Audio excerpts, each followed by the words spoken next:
And were you a little bit surprised on how things ended up with the UFC that they did end up to part ways with you? No, no, I deserved it. Honestly, I didn't show my potential in the last three fights, and it was not a surprise. I'm just upset with myself because I know how much I can and I know how much, I can do, and I didn't expose that in my last fights.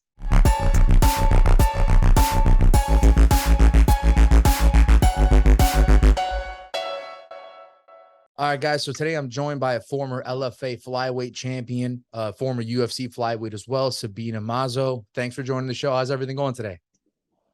Pretty good, pretty good. A lot going on since I woke up. I'm like doing stuff, so yeah, pretty good though. Yeah, it seems like you're always on the grind, right? So how's everything been since the last time we saw you in action? Because it seems like you're staying busy with the mixed martial arts training. Yeah, it's been a while. My last fight was March, but to be honest with you, it's been the year that I have done the most, really. I've been changing like a lot of things.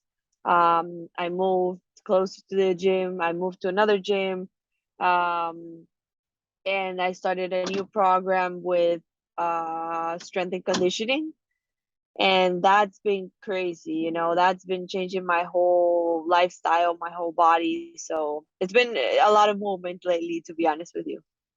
Is that part of what you meant when, because I mentioned, or I heard you say rather after your fight, a few months after your fight, that you needed to make changes, right, to what you were doing? Is that part of what's been going on? And how have they been going into effect for you?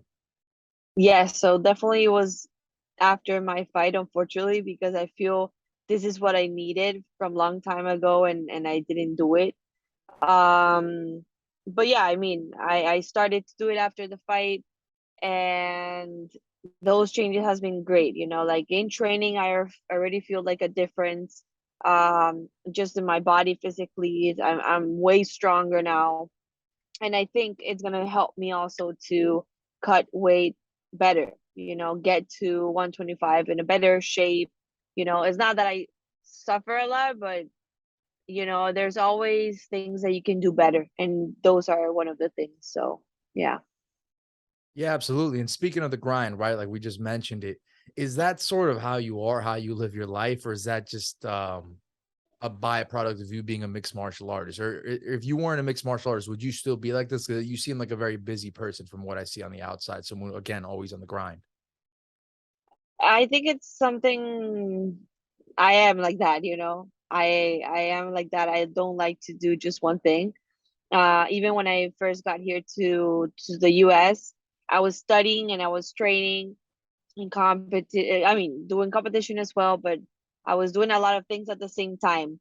So I don't know. I really like it. I like to be busy. I like to learn different things. So, I try to use my time as much as I can. Yeah, absolutely. And so, here we are now. We're trying to, I guess there's sort of no real path yet for you, right? The future sort of still opened up based on what happened. Were you a little bit surprised on how things ended up with the UFC that they did end up to part ways with you? No, no, I deserved it. Honestly, I didn't show my potential in the last three fights, and it was not a surprise. I'm just upset with myself because I know how much I can and I know how much, I can do, and I didn't expose that in my last fights. But, everything happens for a reason, and I know I will go back to the UFC. And I think I mean, it's kind of weird to say this, but it was kind of a good thing that happened because it really woke me up like, hey, you're not doing things right. You have all this potential, you're just wasting it.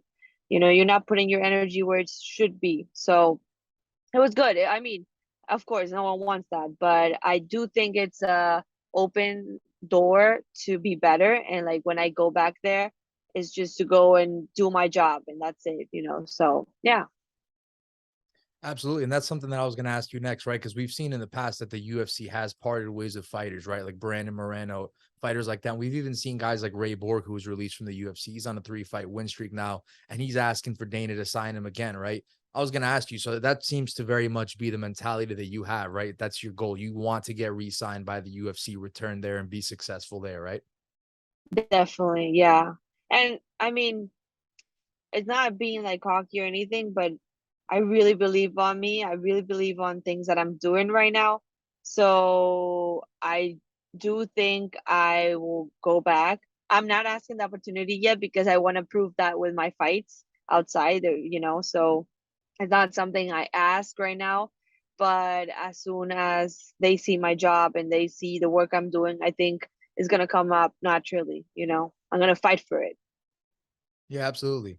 And so what do you envision? What would you not, maybe not what's next? I'm sure maybe there's things you can't talk about, or maybe things that just haven't even come to be yet, right? But what's something that you would want to do down the line? What's your preference? Obviously, the UFC isn't going to happen right away. You got to have some fights, right? Or maybe earn it, get it back, like what you just said. But what are you thinking? Like, are you looking to get into another top tier promotion here? Because there's very good promotions aside from the UFC.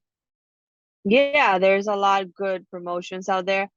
I don't have anything scheduled yet, but I do have a plan for sure. I'm really working hard and I have in my mind to fight end of the year for the LFA. Really? Okay. Yeah, so I just don't have a plan. I don't have anything. So I'm just talking dreams here because nothing is official yet. But yeah, definitely end of the year want to fight for LFA, do a couple of fights and with that showing my work, go back to the UFC. But like you said, there's a lot of good shows out there, and I just want to show my work and it doesn't matter where exactly, but I do think LFA is my path just because I fought there, like you were mentioning at the beginning, and I do think LFA has a lot of like a high level of fighters, like top fighters that go exactly to the UFC or to other promotions, but it's a great place to be if you want to, get that exposure and get that high level as well in competition. Yeah, definitely. And LFA seems like a place that's close to home for you, right? Or are you looking to maybe capture the belt again for a third time? For sure, I'm not. I mean, for sure, I would love to fight for the LFA belt, but I don't think I'm in the position to ask for anything. I Right. just first I need like a victory and show what really I'm doing. So it really Absolutely. doesn't matter to me. Yeah, definitely. And is part of maybe this approach because you're so young, because you have so much time on your hands, or you have the mindset now that you actually are itching for a fight, right? But to get a fight, you gotta, things need to come to fruition, right? It's looking like it's gonna be LFA or not, but you've also said you're willing to fight any other place, right? Any other, perhaps a big promotion. Is that how you feeling right now? Like you just want to get in there? Yes, I got the desire again. Uh, Wait, I don't know what happened. That's it.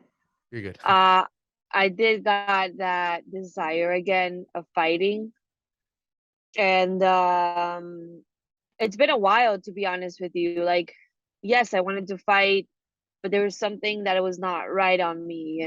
It's like a lot of personal stuff that I was going through. So I don't know, it's back. It's back. I train like with a lot of, I'm hungry. I have that desire again. So I'm looking for a fight. And I'm just in the moment where I want to improve in all the aspects, everything that I got from my losses, from my victories as well. A lot of things that I have to improve. You said I'm very young, but I have to use that in my favor, because the time is passing. I'm 25, Time but flies. I still, yeah, exactly. It's just too fast. So I'm just trying to get everything together, in this moment and like use it in my way. My weakness, I'm working on that. Also my strength parts, how do you say that? Yeah, my abilities, let's say. I'm trying to polish them as well. And this new aspect that I'm putting into fighting that is a part of the strength and conditioning, it's another thing that I'm adding. It's a new tool that I'm adding to my game, and I'm super excited to see how that reflects in the fight. Absolutely. Now, there's obviously a time where you did have some great momentum, right? I believe you're on a 3-fight win streak in the UFC, and you did, and obviously those aren't things we have to get into, but you did mention some personal problems. Would you attribute that, a lot of that, sort of to what happened in the recent downfalls in the UFC, the last few setbacks you had, or was it maybe things just went wrong when you went to bantamweight? Because you obviously compete at flyweight all the time, and then you made the move to bantamweight, right? Which is something that I'm sure was different for you. I mean, what was it? What can you pinpoint that sort of maybe things started to change a little bit? It's gonna be super easy to blame others, but it's not. It's all on you, you know.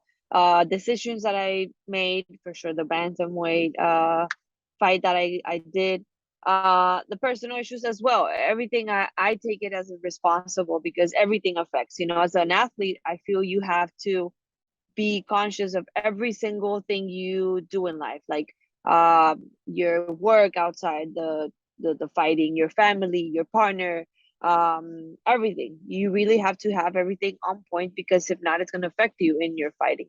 So I think a lot of things happened, and I just didn't have, I was not mature enough to handle situations. And so yeah, I think I was just responsible of my decisions, and those decisions were not great. Yeah, absolutely. And something I could say right away that I respect about you is that a lot of times, like, I interview fighters, and not to say that they blame other things, but they mention a lot of things that went wrong. So I think kudos to you for owning up to it and saying it's on me. I think that that's a good mentality to have. And I appreciate that. So let me ask you, right? You spoke about like preparation and all that stuff, right? How has it been having, Team Teixeira around you along the entire way, throughout the last fight and throughout the process now? Amazing. You really need that energy from the people. I try to do uh some fights like without like a team, and it sucks.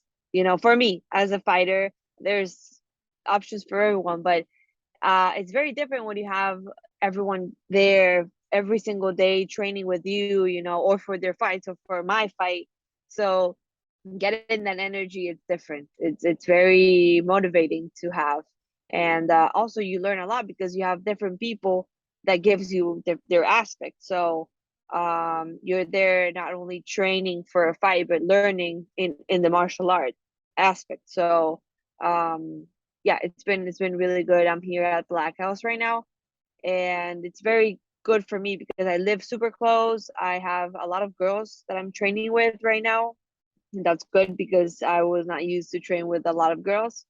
Right. And yeah, so I think that's also another thing that changed a little in my training schedule. Yeah, certainly. And speaking of training, speaking of Teixeira MMA, right? Glover Teixeira himself, right? A guy who I'm sure is quite a bit of an overseer, right? In that gym. He's a guy that's had his setbacks, came back to win a world championship, right? Do you look at a Yeah. guy like that and think he's actually the perfect guy to be under his wing to learn from him? Because I've had my setbacks now as a young person, and I could learn from it and do what he did. And you're a lot younger than he is too. Yeah, yeah. Definitely. And not only in that aspect that you say that it's so true, but I had the pleasure to learn from him as a person, and he's super nice. He's a chill person. The way he is on camera and everything, he's like that in real life. So I don't know. I feel like the world needs a little bit more people like him. Definitely. So yeah, and not only him, but also Boateng. He's fighting soon. And he's just a beast. He was fighting the same day as me, and he Yeah. was like stopping his training to give me advice or to explain me something, taking the time. And I feel real champions do that. It doesn't matter the result over there.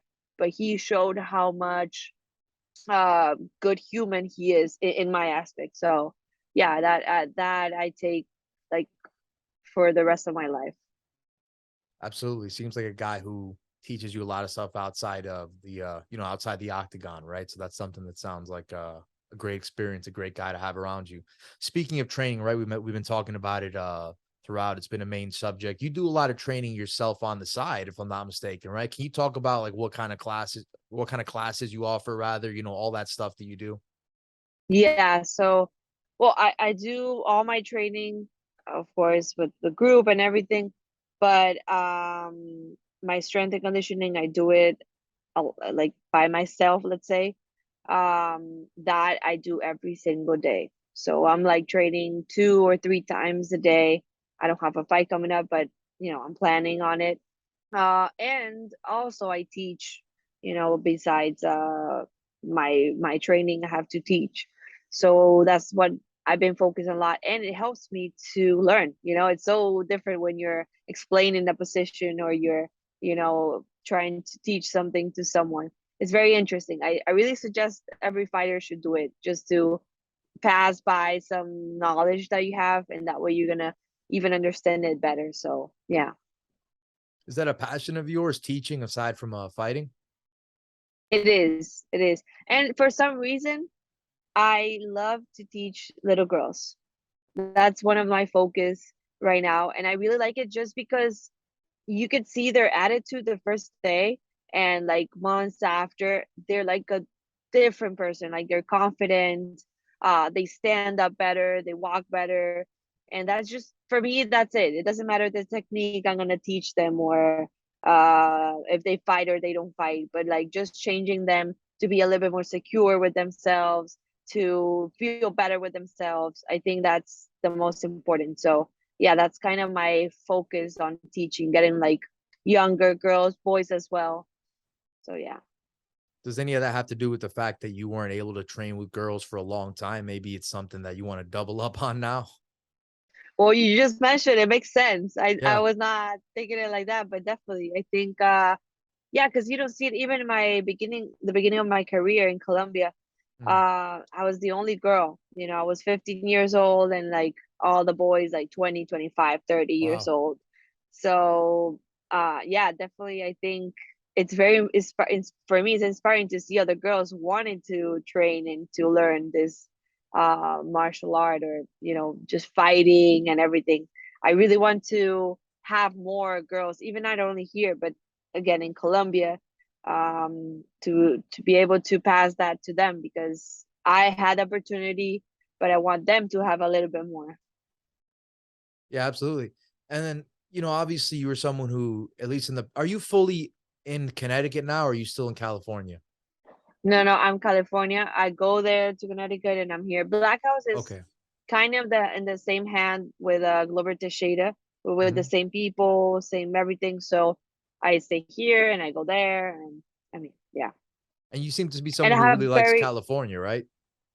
I love it here. And Yeah. something from Black House is that there's the coach Kenny Johnson. He's a wrestling coach, Okay. and I'm using that a lot, because that's one of the things I have to improve. I didn't came with wrestling or anything.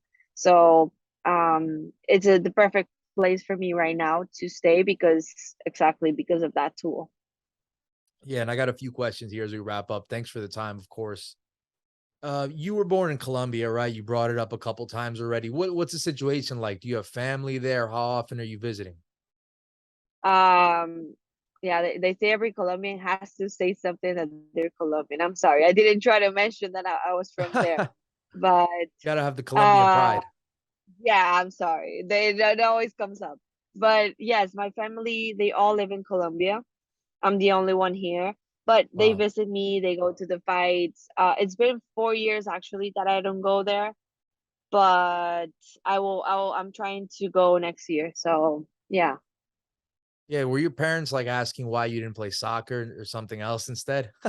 No, no, no. My dad loves it. My mom just doesn't watch the fight. She gets nervous, but I mean, my dad does like it, and they support me since my first MMA fight. They were there, like cheering and watching. So, yeah, Yeah, definitely. And who wouldn't be a fan of the sport, right? Especially once they start watching, even newcomers. And you have a very bright future ahead of you. Again, just 25 years of age. And with that, Sabina, we thank you so much for for coming on the show. And we look forward to seeing what's next in your future. for sure. I'll love to come back here after my victory.